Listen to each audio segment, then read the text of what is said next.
The Duchess of Sussex has thanked the designers of her new website after critics claim she and Harry were cashing in on their royal status.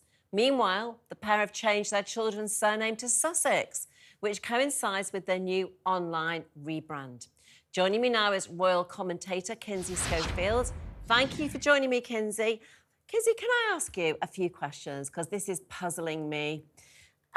Is it the case that Meghan and Harry's surname is Mountbatten Windsor, and they've now changed the children's surname, one would assume by default, from Mountbatten Windsor to Sussex in order to do this?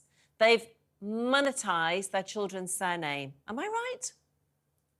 I mean, that is exactly what this looks like. They were on their birth certificates, it said Mountbatten Windsor. And this is all according to the Times, that they adopted the Sussex title as a surname for Archie and Lily in an effort to unify their family.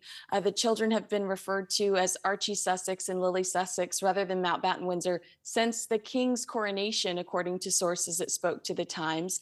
And they called it a proud moment for the family. I think that this is new information likely being revealed due to the big Sussex.com debate happening right now around this royal rebrand.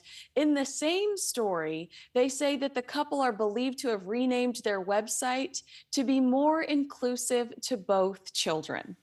So take with that what you will.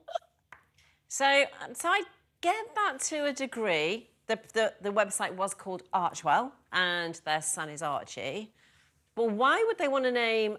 If I was naming a website, I wouldn't call it after my children.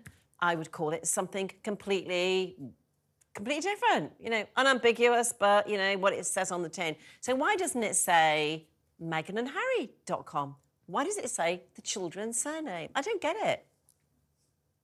I mean, I do think that they have struggled. I think that the Archewell brand becomes polluted with all of the professional failures they have and with all of the personal dramas that they have.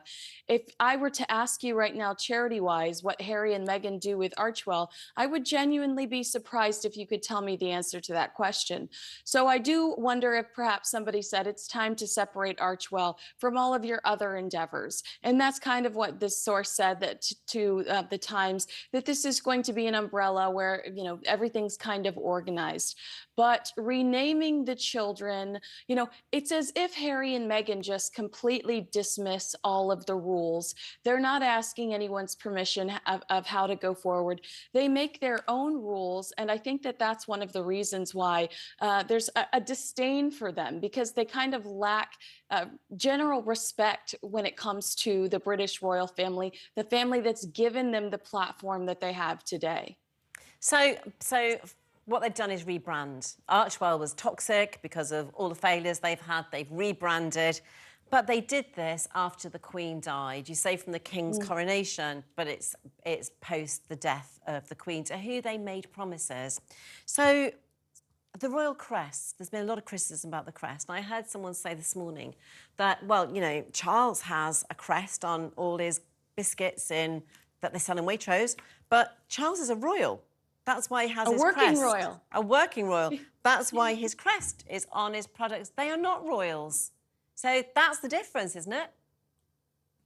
Yes, and that's clearly just an attempt to, milk off the royal brand. That is just so blatantly obvious. Why can't you make an all-new logo, something very American and something very savvy and cool like Meghan did with the TIG? The opportunity was there. It just is a blatant desperation, I think, when it comes to the Duke and Duchess of Sussex or Harry and Meghan, to have those royal ties, because without them, they are irrelevant, especially here in the States, where people are still dazzled by the crest and the title. So do they not see themselves? Do they not think, right, we're going to put the royal crest on, we're going to call it Sussex? Do you think Harry turns to Meghan and says, oh, everyone's going to go nuts when we do that? They're just going to say we're profiteering from Granny and, you know, my royal status. They're just going to say it's a blatant attempt to make money out of my birth. And she goes, oh, yeah, we better not do that. We better do something else then. Do they not see the negativity that comes as a result of what they're doing, do you think? Are they so lacking in self-awareness? So what you're saying is they realise how it goes down in the UK. They have a degree of self-awareness, but it still counts in America? I think that they sit in a room full of suits in Los Angeles, California, that say, Dior's not returning our phone calls. Netflix is really unhappy with the content. Where did people fall in love with you? Why did you ever have the attention you had? And the answer is, when you were members of the British royal family, there was value to you.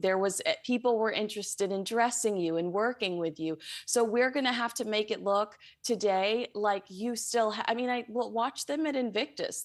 When they do anything for Invictus, they go through the royal motions all over again. I think that they are likely aware of the fact that it upsets members of the royal family, and they just don't care. You don't release a book like Spare and have any sort of opinion about what the consequences are going to be. I mean, I can't imagine that Harry wrote some of those things and thought, well, Prince William sure is going to be mad about this. Send it to the publisher. I think that they really are just so focused on their needs and their wants, and really lack when it comes to thinking about what the consequences are going to be down the line. So, Kinsey, that's been absolutely illuminating. Thank you very much. Lovely to talk to you. Hope to do it again one day. So, that's fascinating, isn't it? I mean, I was kind of like confused about the Sussex.com. I mean, Sussex is an ancient title. And I was kind of slightly confused about why, if they were Mountbatten Windsor is an amazing surname. I just couldn't understand what they were doing. What they've done is they've deliberately hacked off the royals in the UK. No wonder William wouldn't see him when he came to the UK. No wonder his meeting with the King was only 20 minutes long. Philip, what do you think? Well, I think Mountbatten Windsor, if you've got kids coming up to school age, trying to write that on your coat hook... Oh, no, I'm not buying that. But they are the Duke and Duchess of Sussex. So the crest that they're using is the official crest for that. That's their official title. But didn't they promise the Queen that they wouldn't? Well... Are they not allowed to use it? We've heard speculation that these promises have been in, but I've seen no substance on it. And is it going to harm anyone? No. Is it going to make it easier that it's going to be Harry Sussex, Meghan Sussex, and the kids Sussex? No. And therefore, it's very easy for us to become hypercritical about what's going on. And I do agree with the fact that the suits in LA are going to turn around and say, we need to simplify this, we need to rebrand and get away from the toxic bit and just keep it simple, keep it associated with the royal family. OK, Rebecca, I mean, we've got a call. I'm just going to go to a couple of words from you.